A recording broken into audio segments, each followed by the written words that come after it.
నేతాజీ సుభాష్ చంద్రబోస్ బతికుంటే భారతదేశానికి మొదటి ప్రధానమంత్రి ఆయనే అయితే ఈరోజు మన దేశం పూర్తిగా వేరేలా ఉండేదా? బోస్ అంటే సాఫ్ట్ రాజకీయం కాదు. ఆయన leadership style, discipline, national power, strong action. Freedom మాటలతో కాదు, ఫోర్స్ చర్యలతో సాధించాలి అని నమ్మిన నాయకుడు బోస్. ఆయన ప్రధాని అయి ఉంటే దేశపాలన చాలా కఠినంగా ఉండేది.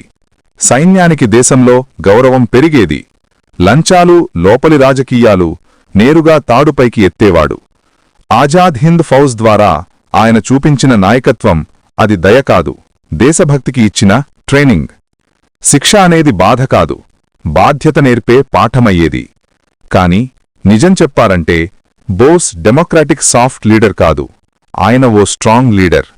అతని పాలనలో రూల్స్ కఠినం, ఫలితం మాత్రం దేశం బలంగా. బోస్ లైఫ్ అంటే పీస్ కాదు, పర్పస్. మరి మీ అభిప్రాయం ఏమంటుంది? బోస్ ప్రధాని అయి ఉంటే భారత్ బెస్ట్ అయ్యేదా లేదా బ్రూటల్ అయ్యేదా?